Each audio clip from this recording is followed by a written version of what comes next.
Dark delta की एक छोटी सी एक्सरसाइज है जिसमें पोटेंशियल हमारे पास है कुछ इस तरह कि 0 से लेके ए तक पोटेंशियल सारा 0 है, लेकिन सिवाय एक पॉइंट की। तो वो एक पॉइंट जो है वो A/2 है। ठीक है, जो मैंने आपको पहले बताया हुआ था कि आपने देखना है कि पी कहाँ पे है, तो इसका पूरा आर्गूमेंट x-a/2, डार्क डेल्टा का पूरा आर्गूमेंट इक्वल टू 0 रख के आप x की वैल्यू फाइंड करें। वो पॉइंट होगा जहाँ पे डार्क डेल्टा इन्फिनिट होगा। तो हमारे पास ये मैं इन्फिनिट को शो कर रहा हूँ, यहाँ पोटेंशियल इन्फिनिट है। बाकी 0 से लेके ए तक पोटेंशियल हमारे पास 0 होगा। ठीक, या फिर मोर प्रिसाइजली हमारे पास यहाँ पोटेंशियल होगा एल्फा। ठीक है, और डेल्टा x-1 ए से लेके 0 से लेके ए तक, और बाकी हर पॉइंट पे इन्फिनिट है। तो हर पॉइंट पे यहाँ पे आप कह लें कि ये इन्फिनिट है। ये इन्फिनिट स्क्वायर वैल्यू ही है, लेकिन इन्फिनिट स्क्वायर वैल्यू में हमारे पास दरमियान में पोटेंशियल इन्फिनिट नहीं था, बल्कि हर पॉइंट पे 0 था। तो इन्फिनिट स्क्वायर वैल्यू में आप कह दें कि सेंटर में हमने एक पोटेंशियल क्रिएट कर ली है जो कि इन्फिनिट है। इसके लिए हमने फाइंड आउट करना है सोल्यूशन शूटिंगर इक्वेशन का, और शूटिंगर इक्वेशन का सोल्यूशन इस केस में हमारे पास बाउंड होगा। तो वो सोल्यूशन हमने फाइंड करना है कि कितने बाउंड सोल्यूशन हमारे एग्जिस्ट करते हैं। और मेनली ट्रांसीडेंटल इक्वेशन आएगी, वो मैं जब आएगा तो मैं आपको शो करूंगा। तो वो हमने फाइंड आउट करनी है। उसका सोल्यूशन कैसे फाइंड किया जाता है वो मैं आपको स्टेप बता दूंगा उसके बाद। तो अ, हमारे पास ये जो है इन्फिनिट स्क्वायर वेल और उसके दरम्यान में किंक है। इसके लिए हमें सॉल्व करनी है। आपको पता है कि हर पॉइंट पे बाउंड स्टेट के लिए जहाँ पोटेंशियल इन्फिनिट है वहाँ पे उसे 0 होना चाहिए। तो 0 से लेके ए तक सिर्फ हमारे पास वेव फंक्शन होगा। बाकी हर जगह पे 0 से लेस नेगेटिव साइड के भी और ए से अबव पॉजिटिव साइड पे भी पोटेंशियल ये वेव फंक्शन 0 होगा। तो अदर देन A/2 हमारे पास वेव फंक्शन है इस रीजन के अंदर 0 से लेके ए तक। इसमें शायद मेंशन करना चाहिए था। तो 0 से लेके ए तक इस रीजन में हमारे पास शूटिंग इक्वेशन है ये -h² double derivative of psi over 2m is equal to E psi. Potential चूंकि 0 है, अगर आप A/2 इस पॉइंट को इंक्लूड नहीं करते, इस पॉइंट को हमने इंक्लूड नहीं किया हुआ, तो सोल्यूशन हमारे पास इस तरह से आएगा। इस तरह का सोल्यूशन हम बारहा देख चुके हैं।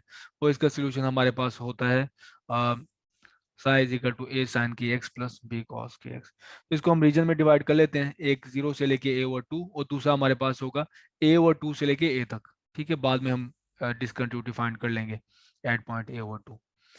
तो 0 से लेके A/2 यानी कि इस रीजन में हमारे पास जो सोल्यूशन दिखेगा कुछ ये इस तरह से है। ठीक है, ये a psi is equal to A sine के एक्स प्लस बी कॉस की एक्स। तो इन दोनों में से देखते हैं, दोनों टर्म में से कौन सी हमारी बाउंड्री कंडीशन फॉलो करती है।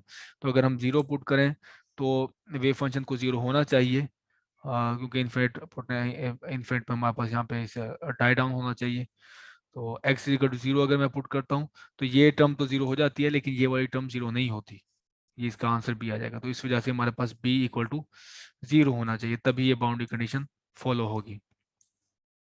तो लेफ्ट साइड पे मेरे पास वेव फंक्शन आ गया psi L x is equal to A sine के एक्स।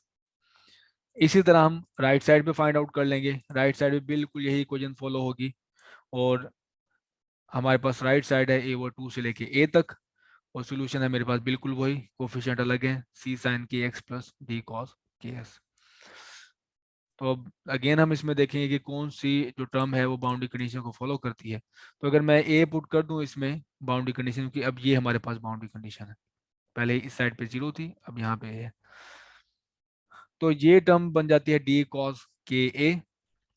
ऑब्वियसली हमारे पास यहाँ पे 0 नहीं है, तो इसको हम मैनिज कर देंगे। हाँ, डी को 0 करके ये वाली टर्म रख लेंगे। और ये भी टर्म तभी बाउंड्री कंडीशन फॉलो करती है अगर आप साइन का आर्गूमेंट x-a रहे। तो अगर आप इसमें x is equal to 0 a put करें तो ये आपको पास साइन 0 हो जाएगा। साइन 0 ऑब्वियसली हमारे पास 0 होता है। तो ये तो बाउंड्री कंडीशन ए पे तो फॉलो करती है। ए पे हमारे पास बाउंड्री कंडीशन पूरी तरह इसकी फॉलो होती है। लेकिन मैंने ये जो वेव फंक्शन है वैसे ही ड्रॉ किया था, ये एक्चुअल वेव फंक्शन नहीं है यहाँ पे। तो हम कोशिश करते हैं कि यहाँ पे तो डाई डाउन होगा, ठीक है। और यहाँ पर भी हमारे पास जो राइट साइड का वेव फंक्शन है वो बाउंड्री कंडीशन फॉलो करता है, इसमें भी 0 a पुट करोगे तो ये भी डाई डाउन हो जाएगा। लेकिन एक चीज फॉलो होनी चाहिए, वो ये कि जहां से ये फंक्शन यहाँ पे एंड हो रहा है, यहाँ पे ये वेव फंक्शन भी इधर से स्टार्ट होना चाहिए, इधर से ही स्टार्ट होना चाहिए। इसे हम वो कहते हैं कंटिन्यूटी ऑफ वेव फंक्शन। वो हम देखते हैं कि किस तरह फॉलो होगी, ठीक है। तो पहली बाउंड्री कंडीशन हम यूज करेंगे a/2 पे। तो देखते हैं कि वेव फंक्शन हमारा कंटिन्यूस कैसे होता है। तो लेफ्ट साइड का और राइट साइड का जो वेव फंक्शन है a/2 पे दोनों इक्वल होना चाहिए। तो ये हमें देगा a sine k/2 minus c sine k/2। जब a/2 पुट करेंगे आप इस आर्गुमेंट में तो हमारे पास माइनस अपेयर हो जाएगा। तो इसका मतलब है a is equal to minus c, a is equal to minus c. तो वेव फंक्शन की कंटिन्यूटी डिमांड करती है कि हमारे पास ए की वैल्यू होनी चाहिए माइनस सी, या फिर सी की वैल्यू होनी चाहिए माइनस ए। तो लेफ्ट साइड का वेव फंक्शन है ए साइन के एक्स, वो रीजन आ गया 0 से a/2 तक। और राइट साइड का है माइनस ए साइन के इंटू एक्स माइनस ए, ये यहाँ तक हमारे पास आ जाएगा। अब रही बात discontinuity of wave function of derivative of first derivative of wave function, वो हम फाइंड आउट कर सकते हैं। तो ये हमने पहले ड्राइव किया हुआ है प्रीवियस लेक्चर्स में कि डिसकंटिन्यूटी इन फर्स्ट डेरिवेटिव जो एट पॉइंट a/2 है 2m alpha over h square, और साई की value eight point a/2, Sai की वैल्यू एट a/2 जहाँ पे डिसकंटिन्यूटी है। तो हम दोनों अवेल्युएट कर लेंगे और बाद में at 2m alpha over h square से मल्टीप्लाई करके दोनों को इक्वेट कर देंगे। तो डिसकंटिन्यू हो गई राइट साइड का वेव फंक्शन का डेरिवेटिव माइनस लेफ्ट साइड का वेव फंक्शन का डेरिवेटिव, और बाद में हम एप्सिलॉन की जगह पे पुट कर देंगे 0। तो अगर आप डेरिवेटिव लें लेफ्ट साइड का वेव फंक्शन, राइट साइड के वेव फंक्शन ये हमारे पास है, इसका आप डेरिवेटिव लेंगे और उसके बाद एप्सिलॉन की जगह पे एक्स की जगह पे a/2 पुट करेंगे तो आपके पास ये आ जाएगा, ठीक।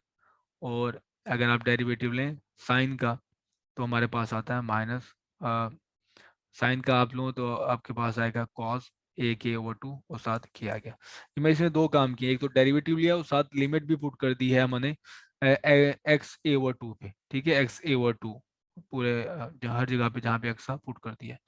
और यहाँ पर भी हमारे पास आ गया 2m alpha over h square a sine k/2। अब कोई सा भी वेव फंक्शन ये यूज कर लें a/2 पे, ये हमारा जो वेव फंक्शन है वो कंटिन्यूस है, दोनों की वैल्यू यही आएगी a sine k/2।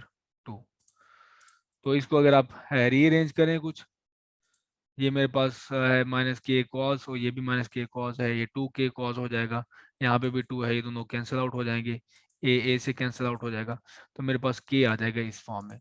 So k is equal to m alpha over h square 10k/2। इसको रीअरेंज करके आप ये देख सकते हैं।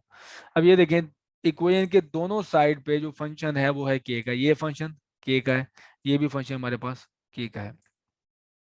तो इससे ये इसको हम कहते हैं ट्रांसेंडेंटल इक्वेशन कहते हैं हम इसे। और इसका सॉल्यूशन होता है कि आप दोनों साइड के वेव फंक्शन को इंडिविजुअली प्लॉट करें। आप प्लॉट करें, लेट से हम इसका प्लॉट हमारे पास कुछ इस तरह से आता है इस वेव फंक्शन का, और इसके हमारे पास आपको पता है कि स्ट्रेट लाइन है, तो स्ट्रेट लाइन ये कुछ इस तरह से आएगी। तो सॉल्यूशन हमारे पास होगा वो पॉइंट्स वो पॉइंट्स होंगे जहां पे दोनों एक दूसरे को इंटरसेक्ट करें। तो जहाँ पे वेव फंक्शन दोनों साइड के जो फंक्शन है एक पॉइंट पे इंटरसेक्ट करेंगे, और जहाँ जहाँ पे इंटरसेक्ट करें वो एक से ज़्यादा पॉइंट हो सकते हैं, जहाँ जहाँ पे इंटरसेक्ट करेंगे वो हमारा होगा सॉल्यूशन, ठीक है।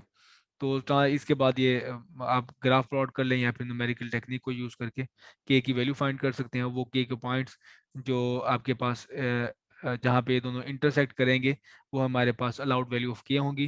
जब हमारे पास अलाउड वैल्यू ऑफ के आ गई तो हमारे पास अलाउड वैल्यूज ऑफ एनर्जी भी आ गई।